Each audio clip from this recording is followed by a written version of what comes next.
Hello everyone, and welcome once again to the Heir's Lair. I'm your host, Jonathan Taylor.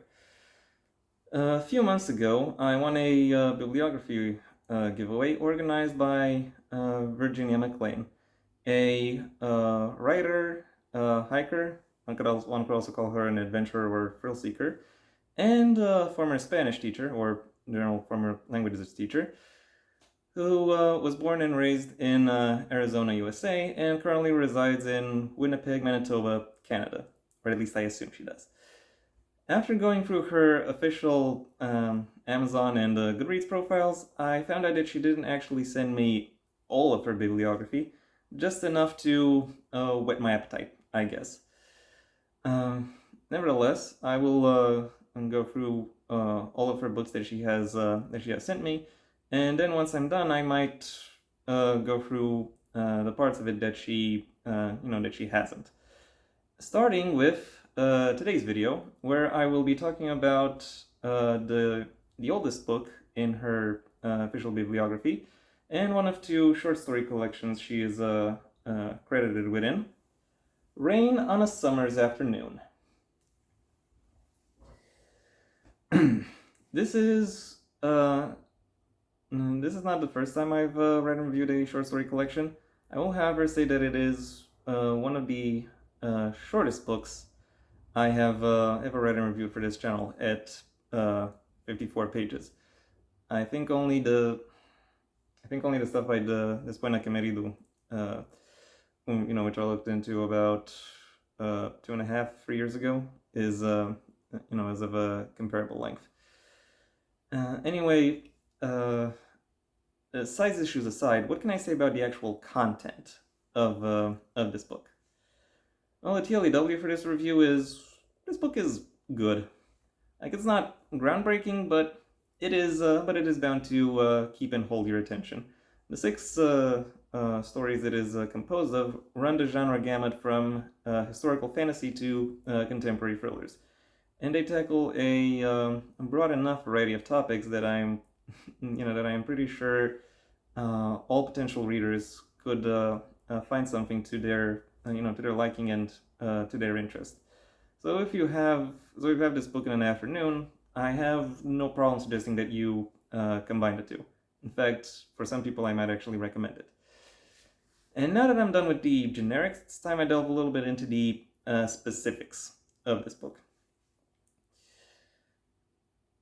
If I were to think of a unifying theme that all of the short stories within this collection have in common, I think that theme would be adventure, because to some extent, all the characters within this book are defined by their relationship to adventure, either because they seek it out, because they indulge within it, or because they deal with the consequences of their adventures.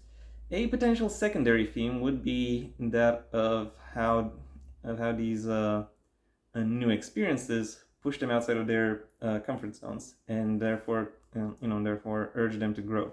With some people, with some of them looking forward to it, some people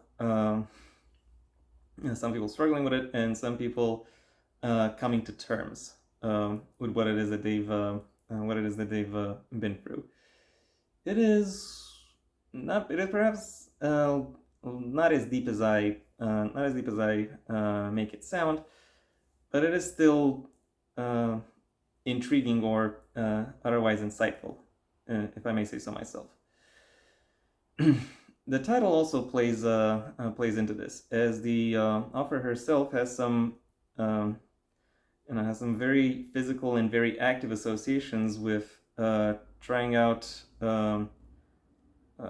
new and exciting experiences as a child with rainy summer afternoons.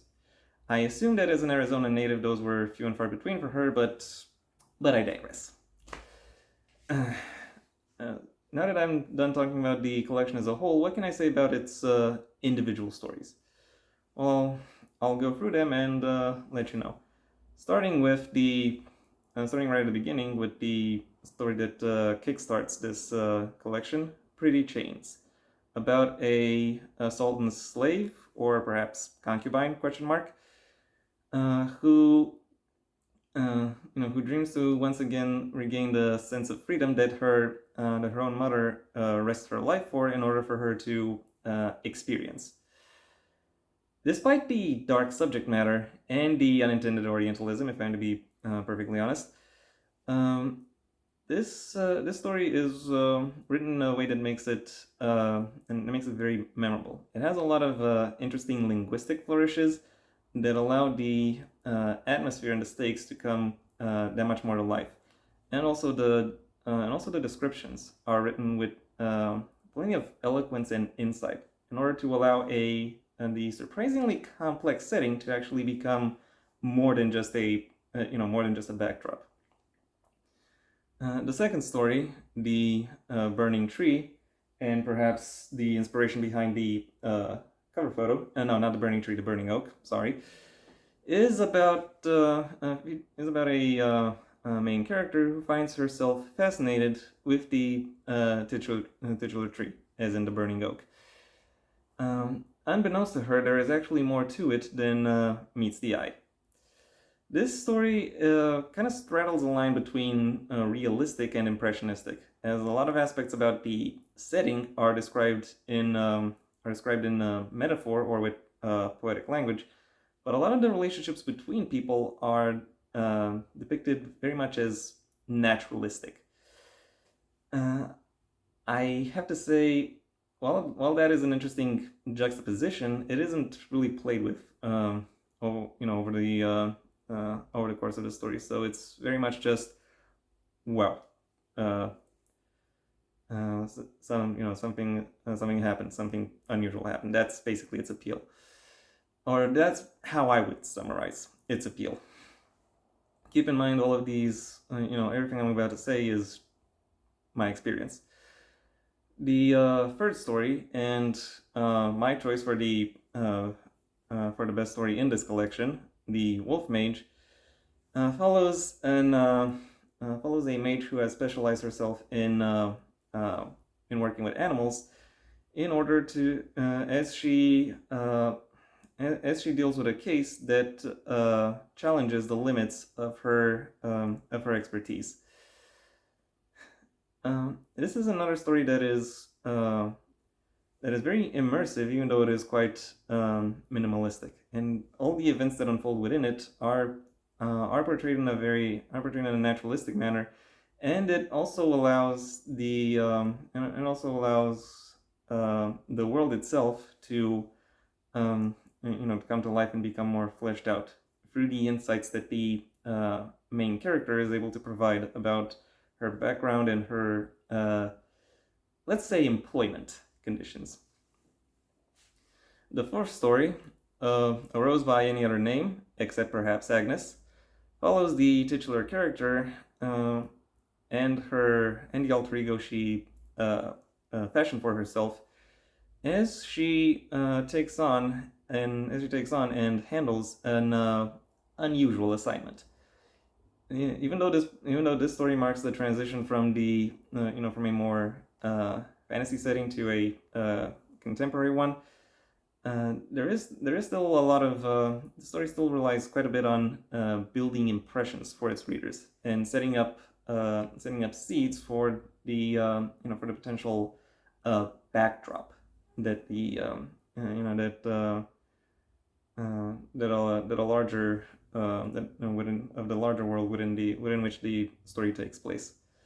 The second to last story of this collection, Irony, she follows an English teacher as she comes up close and personal with the very concept that her that the title of the story represents.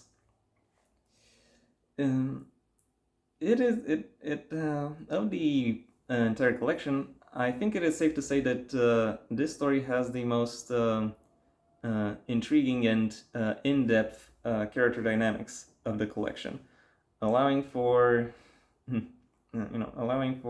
the characters within it to come to life perhaps more than in any other story. The perhaps more than any other story. this story in particular also relies on a twist, and I have to say that the twist is is actually handled quite well, and it is actually handled quite well, and that the characters deal with deal with with a fallout in a very thoughtful yet still dynamic manner.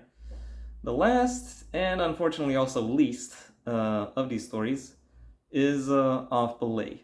The one story I've been led to believe is actually the oldest within this collection, and the only one that has been previously published, though within a magazine.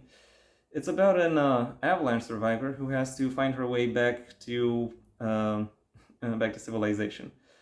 I have some issues with the way with the way the avalanche is portrayed within the story, though I fully admit I might be wrong here. So instead, I'll focus on the other aspects of the narrative, which are the fact that the story very much reads like the kind of thing I would write in middle school, where you have a main character who goes, and then I did this, and then this, and then this. Like there isn't really a lot of deeper insight that goes into the construction of this narrative. There is some good advice about preparedness when it comes to going on a goes on a following a mountain path or going off the beaten mountain path. And there are some interesting ways in which the story builds tension, but beyond that, I can't really say there is.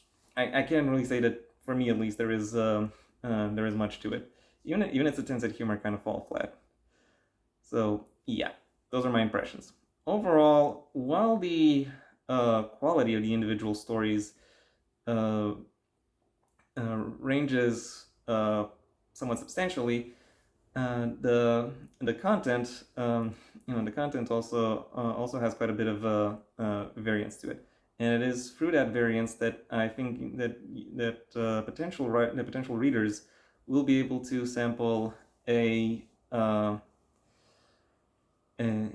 sizable amount of the insights that this author can present to them. My final rating for Rain on a Summer's Afternoon is a 3 out of 5. And that was my review. Thank you for your attention. If you enjoyed it, well then please like the video and maybe even share it wherever you think other people will also like the video. If you have anything to add, either to the book itself or to my review of it, that's what the comment section is for. And if you want to see when my next video gets released, well then please subscribe. And ideally also ring the bell or do whatever else YouTube will ask of you in order to keep you notified. My books, the first of my own Heir to the Empire series, The Next Generation and The Path Not Taken, are available at various book retailers under their respective links in the description down below, right past my social media links, which I also suggest you check out, should you choose to. Additionally, you have the option of supporting me on Patreon, where depending on the level at which you pledge, you will receive various perks, the specifics of which I will allow you to discover for yourselves, in case you're interested in them. I also have a second channel where I talk about a variety of topics that aren't related to books or literature. So if you want to hear my thoughts on those, you can also do that if you want to. If instead you want to keep hearing me talk about books and literature, then you can stay on this channel and go through my extensive backlog of book reviews, writing advice, and lore videos. Again, if you're interested in that kind of thing. If none of these options sound interesting to you, then you can go ahead and do whatever else you want with your day, because it is your day after all. Until next time, I am Jonathan Taylor, and this has been The Heir's Lair.